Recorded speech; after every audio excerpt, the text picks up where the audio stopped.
الحمد لله رب العالمين، والصلاة والسلام على سيد الأنبياء والمرسلين. أما بعد، قال النبي صلى الله عليه وسلم: الدنيا كلها متاع، وخير متاع الدنيا المرأة الصالحة، أو كما قال عليه الصلاة والسلام. اللهم صل على سيدنا ومولانا محمد صلى الله عليه وسلم في أول كلامنا، وصل على سيدنا ومولانا محمد صلى الله عليه وسلم في أوسط كلامنا، وصل على سيدنا ومولانا محمد صلى الله عليه وسلم في آخر كلامنا. میرے معزز بزرگوں اور واجب الاحترام ساتھیوں، اللہ تعالیٰ نے انسان کے لیے سکون کا ذریعہ، اطمینان اور آرام کا ذریعہ اس کے گھر کو بنایا ہے اور اس کے فیملی سسٹم کو بنایا ہے. اس لیے گھر ایک ایسی جگہ ہے، انسان باہر کتنا بھی پریشان ہو، حالات سے دوچار ہو، مسائل میں مبتلا ہو، لیکن جب وہ اپنے گھر میں تشریف لاتا ہے تو اسے سکون کا سامان میسر ہوتا ہے اور اس سے اطمینان قلب حاصل ہوتا ہے. وہ باہر کے غم اور ہم اور حزن کو بھول جاتا ہے. اس لیے صحابی رضی اللہ تعالی عنہ کو رسول اللہ صلی اللہ علیہ وسلم نے نصیحت کی تھی: فتنوں کے زمانے میں اپنے گھر کو لازم پکڑنا. اگر باہر کا ماحول اور باہر کے حالات ایمانی اور روحانی حالات کو تباہ کرنے والے ہیں، اس کے لیے آپ نے فرمایا تھا گھر میں لازماً رہنا اور اپنے آپ کو گھر کا عادی رکھنا. محدثین فرماتے ہیں اس سے پتہ چلا کہ گھر ہر فتنے سے حفاظت کا سبب اور ذریعہ ہے.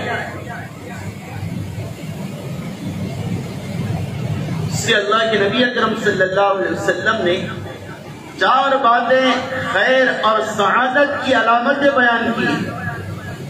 جس کو 4 باتیں نصیب ہو گئیں وہ دنیا کا سب سے بڑا مالدار، سب سے بڑا نصیبے والا، سب سے بڑا خوش قسمت اور سب سے بڑی سعادت والا وہ شخص ہے جس میں آقا نے فرمایا 4 باتیں موجود ہوں اور اسے 4 نعمتیں میسر ہو جائے. سب سے پہلی بات بتائی المرأة الصالحہ، جسے نیک بیوی مل جائے جو نہ اپنی ساتھ میں خیانت کرے اور نہ شوہر کی ساتھ میں خیانت کرے. ایسی نیک بیوی جسے میسر ہو جائے وہ اس دنیا کا سب سے بیسٹ کوالٹی کا سامان ہے. یہ پہلی علامت، پہلی چیز. دوسری بیان کی عمدہ سواری، جس سے اس کی بآسانی ضرورت پوری ہو سکے.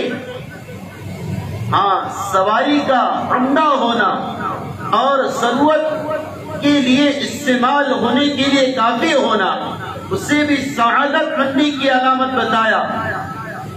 تیسری چیز الجار الصالح، نیک پڑوسی. جس کو نیک پڑوسی نصیب ہو جائے یہ اس کے لیے بڑی سعادت کی علامت ہے. اس لیے روایت میں آتا الجار قبل الدار، کسی جگہ گھر لینے کا ارادہ ہو اور کسی جگہ منتقل ہونے کا ارادہ ہو، پہلے پڑوسی دیکھنا، بعد میں گھر کے سودے کو کرنا۔ پہلے پڑوسی کا جائزہ لینا، لوکیشن کیا ہے، پہلے اس پر واچ کرنا، اور پھر اس کے بعد اپنے لیے گھر کو خریدنا، ایسا رسول اللہ صلی اللہ علیہ وسلم نے فرمایا ہے۔ اور چوتھی چیز جسے سعادت کی علامت بتایا گیا، فرمایا البیت الواسع، ایسا گھر جو کشادہ ہو اور اس میں اس کی ضروریات پوری ہوتی ہو۔ یعنی گھر کو بھی سعادت کی علامت بتایا شریعت نے۔ 4 باتیں بیان کی، پھر اسے سن لے۔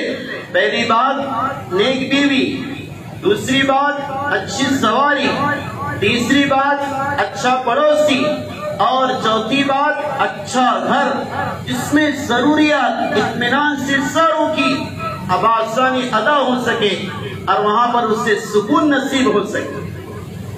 اور اگر ان چاروں میں سے کسی کو کوئی نعمت اور انعام میسر نہ ہو، وہ اس کے لیے بدبختی کی علامت ہے۔ اس لیے اپنے گھروں کو خوشحالی کا ماحول میسر کرے، اپنے گھر کو اور اپنے فیملی سسٹم کو ایسا بنائے، گھر کے سارے غم اور گھر کے باہر کی ساری پریشانیاں وہ گھر میں آ کر سکون اور راحت میں تبدیل ہو جائے۔ ایسا معاشرہ مجھے آپ کو اور ایسا گھر مجھے آپ کو بنانا ہے۔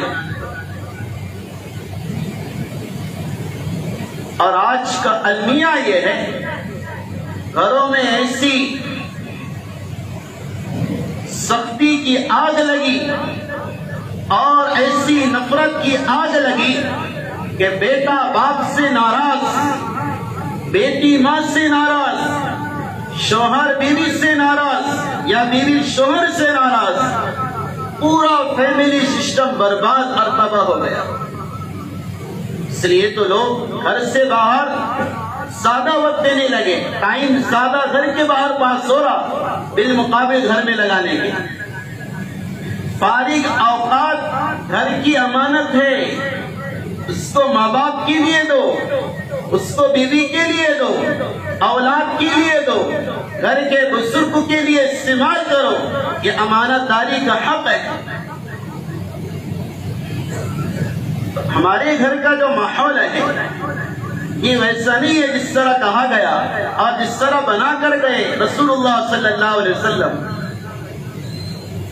آپ نے فیملی سسٹم کو درست کرنے کے لیے جو باتیں بیان کی ہے، میں وہ سنانے آپ کو جا رہا کہ میرے گھر کا ماحول خوشنما کیسے ہو۔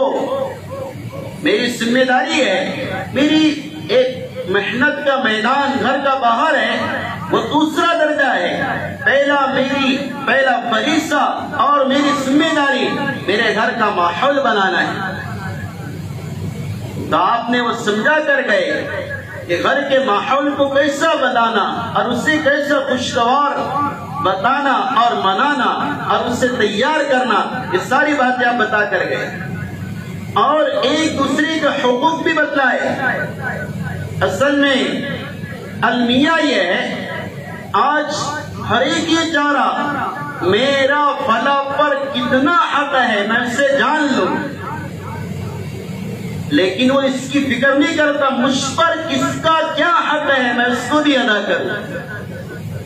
یہ ٹرننگ پوائنٹ ہے جس سے ماحول تباہ ہو رہا۔ باپ آ کر کہتا اولاد کو بتاؤ باپ کا حق کیا ہے، بیٹا آ کر کہتا باپ کو بتاؤ باپ پر اولاد کا کیا حق ہے، اور شوہر آ کر کہتا بیوی کو یہ پیغام دو اور مسئولات کو یہ بتاؤ کہ عورتوں پر کیا حق ہے شوہر کا، اور اس کے برخلاف یہ صورتحال پیش آتی۔ تو ہر ایک یہ چاہ رہا کہ میرا دوسرے پر حق نکلے وہ ادا کرنے والا بن جائے۔ شریعت کہی پہلے اپنے اوپر جو حقوق ہے آپ اس کو جان کر عمل کرنے والے بنو، سامنے والا خود بخود تمہارے حقوق اور تمہارے فرائض ادا کرنے والا بن جائے گا۔ یہ بتائی ترتیب اللہ کے نبی اکرم صلی اللہ علیہ وسلم نے اپنے ماں باپ سے شروع کیا۔ آپ نے بیلنس رکھا، بیلنس، ماں کا بھی حق، باپ کا بھی حق، بیٹوں کا بھی حق، بیٹیوں کا بھی حق، بہنوں کا حق، بھائیوں کا حق، بیوی کا حق، شوہر کا حق۔ یہ فیملی سسٹم ہے اور فیملی پودے ہے۔ آپ نے ہر ایک کے حقوق بتائے۔ آپ نے اولاد سے کہا ماں باپ کے ساتھ حسن سلوک کرنا اور ان کا حق ادا کرتے رہنا۔ سیدہ عائشہ رضی اللہ تعالی عنہ فرماتی ہے دو عذاب اور دو گناہ ایسے ہیں جن کی سزا دنیا میں اللہ تعالیٰ ضرور ادا کرتا ہے۔ آخرت کی سزا تو ملنا ہی ہے، لیکن دنیا میں اس کی سزا ضرور ظاہر ہو کر رہے گی۔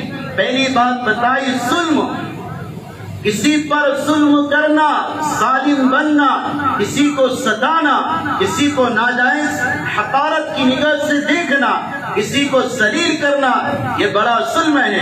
اللہ اس ظلم کا بدلہ ضرور دنیا میں لیتا ہے۔ اور دوسری بات بیان کی، اپنے ماں باپ کا حق ادا نہیں کرنا، ماں باپ پر ظلم کرنا، ماں باپ کو ستانا، اس سے بتایا اس کی سزا دنیا میں اللہ ضرور دے گا۔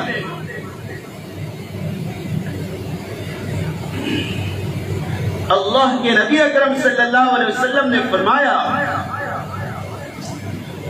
تین آدمی ایسے ہیں جو اللہ کی لعنت میں ہیں، اس پر اللہ کی لعنت اترتی رہتی ہے۔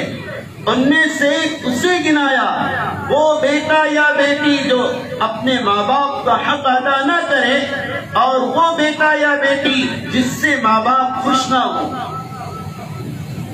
ان کا کیا حق ہے؟ میں تعجب سے ایک مطالعے میں ایک بات آئی اور بڑا متعجب وہ بات پڑھ کر۔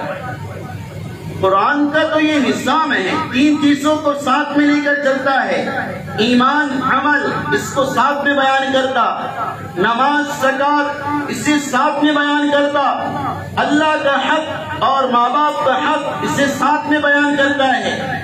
یہ قرآن کا طرز ہے۔ میں آپ کو بتاؤں، روایت میں آتا، علامہ عینی فرماتے اللہ تعالیٰ نے چند آیتیں اور چند کلمات ایسے اتارے، اگر کوئی اس سے پڑھ لے ماں باپ کی زندگی میں یا ماں باپ کی وفات کے بعد اس نے اپنی ماں باپ کا حق ادا کر دیا۔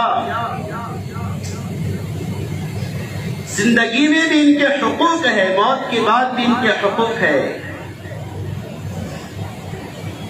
بزرگوں، دوستو، باپ اس کا حق تو ادا کرنا ہی ہے۔ شریعت نے کہا تیرے باپ کے جو دوستانے والے ہیں ان کے ساتھ بھی اچھا سلوک کرنا۔ حضرت ابن دینار رحمت اللہ علیہ، حضرت ابن عمر کے خادم ہیں، حضرت مکہ جا رہے تھے مدینہ سے، راستے میں ایک بدو اور دیہاتی سے ملاقات ہوئی۔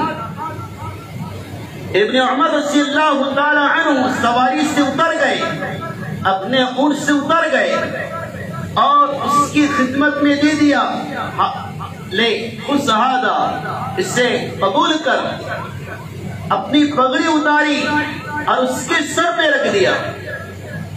وہ جو خادم تھا وہ بڑا متعجب ہو گیا، یہ عام دیہاتی اور اس کے ساتھ عبداللہ بن عمر کا یہ رویہ اور یہ معاملہ۔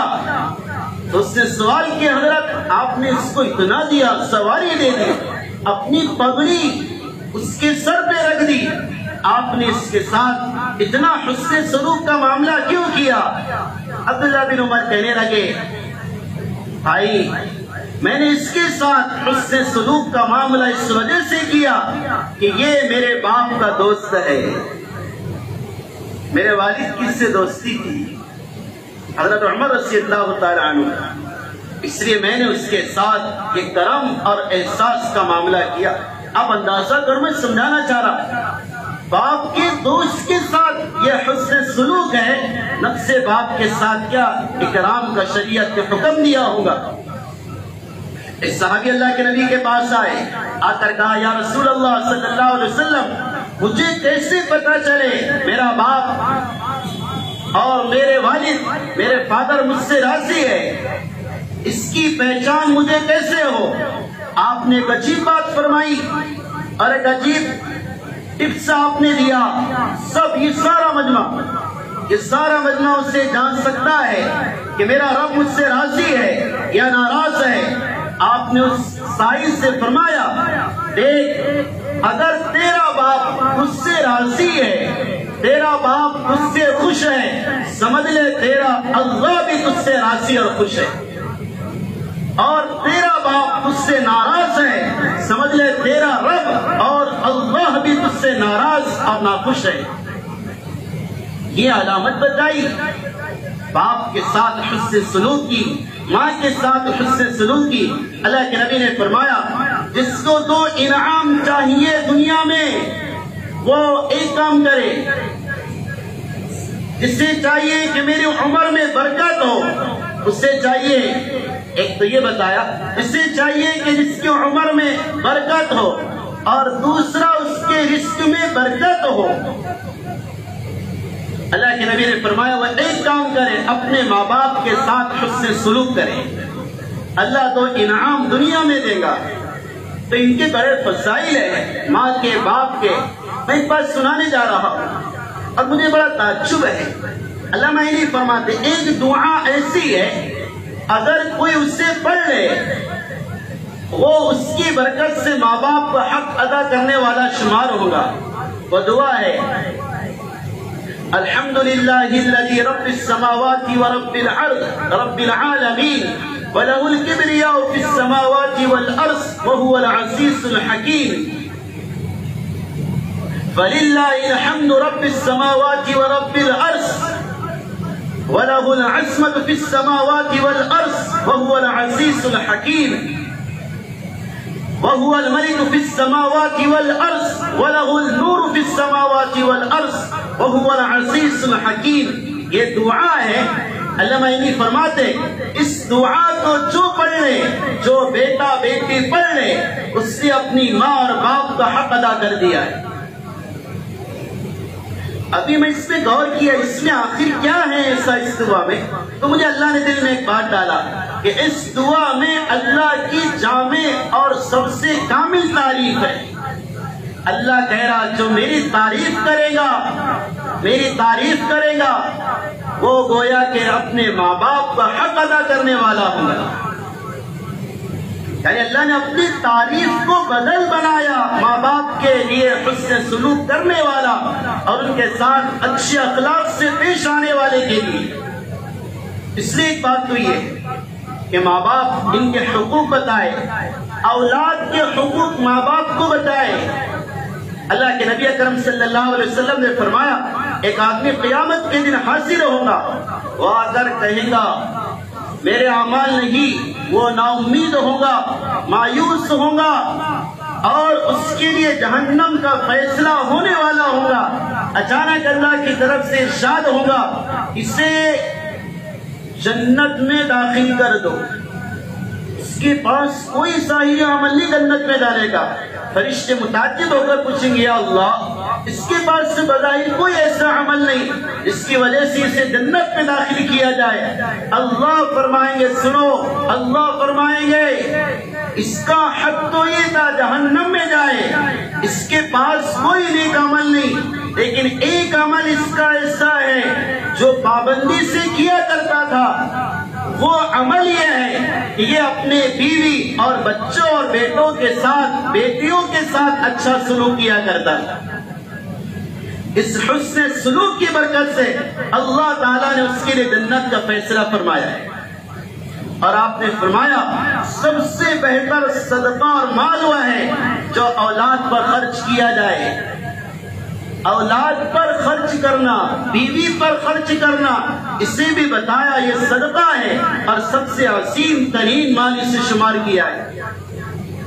تو اولاد کے حقوق بتائے، ماں باپ کے حقوق بتائے، اس کے بعد بہنوں کے حقوق سے اسے آراستہ کیا اور اسے سمجھایا کہ بہنوں کے تجھ پر حقوق ہے۔ اللہ کے نبی نے فرمایا جو بہنوں کے ساتھ اچھا سلوک کرے اور اس کی میراث میں سے اس کا حق ادا کرے، اللہ تعالیٰ کل قیامت کے دن پل صراط پر سے اس کو آسانی سے گزار دے گا۔ پھر آپ نے بیان کیا ایک عظیم رشتے کو اور بڑے متبرک رشتے کو، میاں بیوی کا رشتہ، اس رشتے کو جو خوشگوار بنائے گا اللہ اس کے پورے فیملی کو اور پورے خاندان کو خوشگوار بنا دے گا۔ اللہ کے نبی اکرم صلی اللہ علیہ وسلم نے بیان کیا کہ میاں کے بیوی پر حق اور بیوی کے میاں پر حقوق، اسے سمجھایا اور قرآن کہہ رہا انتم لباس لہن وہن لباس لکم، تم ان کا لباس ہو وہ تمہارا لباس ہے۔ بیوی کو لباس کہا شوہر کے لیے، شوہر کو لباس کہا بیوی کے لیے۔ لباس کیوں کہا؟ لباس کے چند خاصے ہیں، فوائد ہیں۔ تو اسی طرح میاں بیوی کے رشتے کے چند خواص اور فوائد ہیں۔ قرآن نے لباس کہا، ایک وجہ مفسرین یہ بیان کرتے یہ تو سفید لباس ہے، اس لباس کو ہر ایک گندگی سے اور ناپاکی سے اور برے دھبوں سے بچاتا ہے۔ کھانا اگر کھایا تو وہ اپنے اوپر کوئی کپڑا بچھا کر کھانا کھاتا ہے، ہر قسم کے دھبے سے اس سے بچاتا ہے۔ اسی طرح شریعت کہہ رہی شوہر سے اور بیوی سے، اے شوہر بیوی تیرا لباس ہے، لڑائی کا دھبا، غصے کا دھبا، ناراض ہونے کا دھبا، ظلم کا دھبا اور اس کے ماں باپ کو تانا دینے کا دھبا، ایسے دھبوں سے اپنے لباس یعنی بیوی کو بچا لینا۔ اور بیوی سے کہہ رہا، شریعت بیوی سے کہہ رہی کہ شوہر تیرا لباس ہے، اس کے حقوق کو ادا نہ کرنے کا دھبا اور اس کی خدمت نہ کرنے کا دھبا، اس کے ماں باپ کی برائی کرنے کا دھبا اپنے اوپر نہ لانا، ورنہ جیسے دھبوں سے خوبصورت ترین لباس برا نظر آتا، اسی طرح لڑائی کے دھبوں سے چاہے رشتہ کتنا اونچا ہو وہ خراب نظر آتا ہے۔ بلکہ مفسرین فرماتے ہیں لباس اس وجہ سے کہا، انسان لباس کی بہت حفاظت کرتا ہے۔ آپ اگر راستے سے چل رہے کیچڑ آ گیا تو آپ کیا کریں گے؟ لباس کو اٹھا لیں گے اور سمیٹ لیں گے، پین اور پاجامے کے حصے کو پانی میں ملوث سے ہونے دیں گے، لیکن بدن گرشت گندا ہو جائے، اس پر گندا پانی لگ جائے لیکن لباس پر کوئی دھبا نہ آئے، یہ ہمارا مزاج ہے۔